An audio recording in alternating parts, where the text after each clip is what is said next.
Muslims of Reddit, what are some jinn stories you've heard? This one boy in my class really fucking gets on my nerves. He touches me, pulls me, puts his arms around me, and pretends to be my friend. We're both Muslim, and he showed me a video in which a jinn possessed a body. I personally do not believe in jinns, so I told him that's bullshit. He started arguing back on how jinns are real. Anyway, here's the main story. He told me about his previous house he lived in, which was modern on the outside and old on the inside.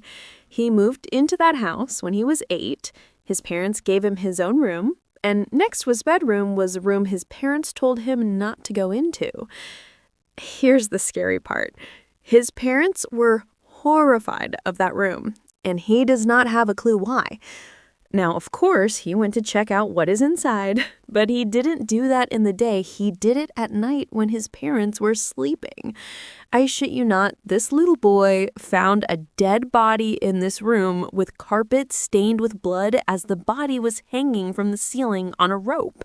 And he says he saw a jinn next to it with bright white eyes and little strokes of hair and white skin staring at him sideways with the jinn's body faced to the dead body. He shut the door and screamed so loudly it woke up the next door neighbors and parents. The parents hugged him while he was shitting his pants. Police were called by the neighbors because of the screaming, and it turns out the parents were poor, killed the landlord, took the house, and left the body in that room. He is now in foster care, going to the same school as me. My family friend, very reluctantly, told me a story about her brother who went to university in Pakistan in the 70s. He had one roommate who the family was very close to. They had been studying together for years and had been living in a dorm together. They came home late one night, and my family friend's brother asked his friend to turn off the light by the door because he was tired and wanted to go directly to bed. His roommate replied, "If you make me turn off that light, we'll no longer be friends." To which my family friend's brother laughed and said, "Come on, man, just turn off the light." They went back and forth for a while, his roommate resisting and him continuing to ask him to turn off the light.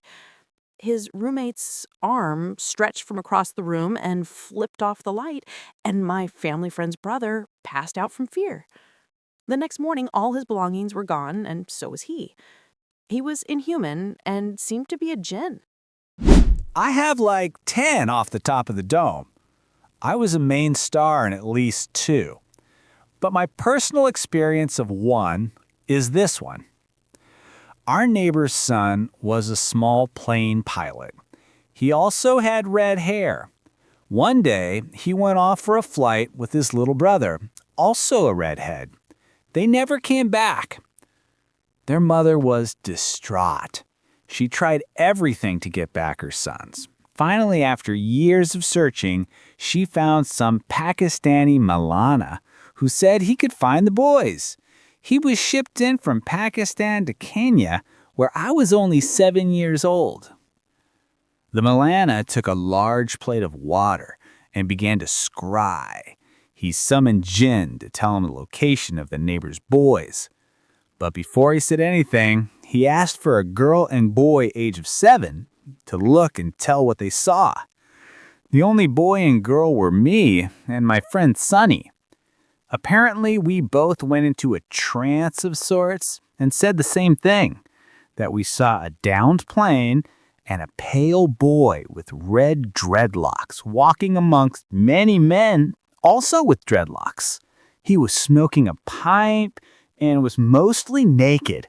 The plane was near a river and a grove of trees high on a big mountain. The family used the last of their money to gather a search team and re-scour the Aberdare Mountains. They not only found the plane, but also found the younger boy with dreadlocks living amongst the oblast of the Mau Mau. By that time, they ran out of money to pay the Malana, and it was said that he cursed them. They said terrible things about him. 5 years later, the rescued boy was found dead with his mouth stuffed with money. He was an addict and got in with bad people. 10 years later, at 16, I became very ill. I nearly died. I was almost comatose for 2 days. When I woke up, Sonny, my best friend, had suddenly died from an asthma attack. We had both been in perfect health on Friday, 3 days earlier.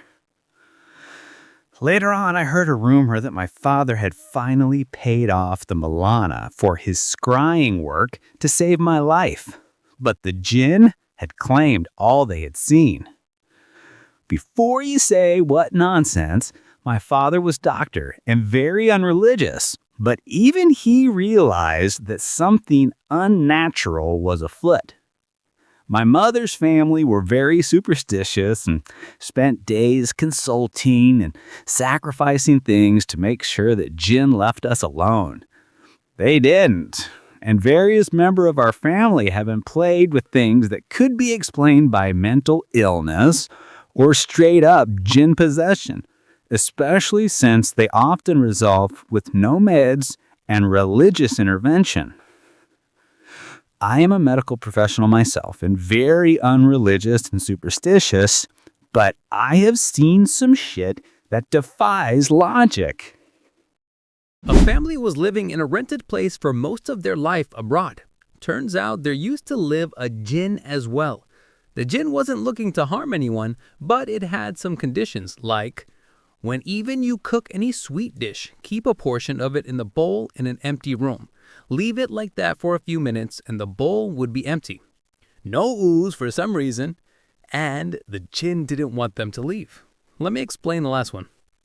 I can't train other humans to live with me, the jinn said something along these lines. Every few years, the family would start looking for a new place in secret to make sure the jinn doesn't find out about it. Every single time, the new owners would say yes, and a few days later, something or other would happen and they'll lose the contract. I told you, you'll either go back to your country or live with me until that happens.